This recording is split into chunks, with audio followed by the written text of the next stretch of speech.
嗨，大家好，我係 Stella，我哋一齊嚟探索塔羅牌嘅世界啊！鍾意呢條片嘅朋友，請你訂閱我嘅頻道，俾個 like， 再撳埋個鐘仔，就唔會錯過我將來嘅新片㗎喇。多謝晒！大家好啊！喺我哋今集正式開始之前，想提醒大家記得 follow 我嘅 Instagram 啊！平時我會喺度分享每日嘅塔羅感想同心得㗎。多謝你哋一直嘅支持啊！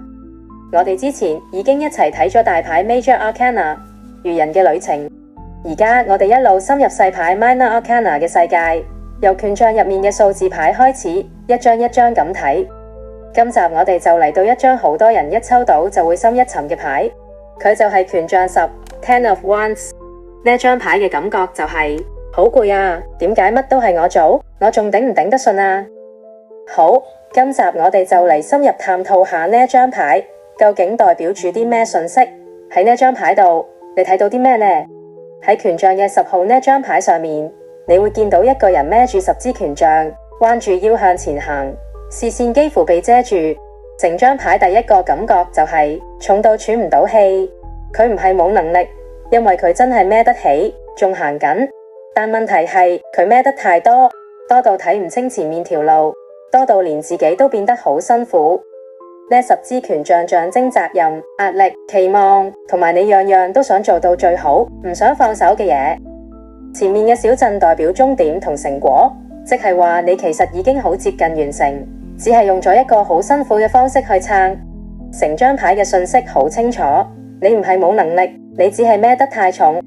權杖10一般係代表住壓力累積、責任過多，撐到好攰。你唔係冇動力，而係火燒得太旺，開始過火。明明接近完成，但身心已經透支。呢張牌喺度想提醒你，唔需要乜嘢都一個人孭晒㗎，放低一啲，分工、求助、重排優先次序。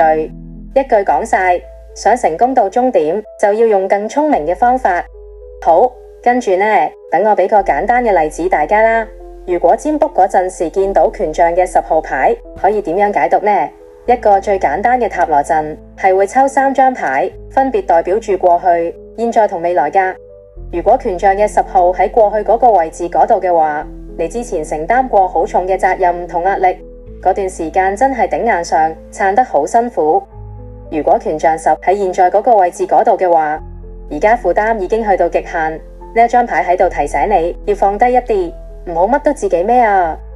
如果權杖10喺未來嗰個位置嗰度嘅話，未來可能會接到一個好重嘅責任或者壓力期，提早學識分擔先可以撐得耐啲啊！希望今集幫到你更加理解到呢張權杖嘅10號牌啊！多謝你哋今日收睇我呢條短片啊！希望你哋鍾意啦！我哋下條短片再見啦，拜拜。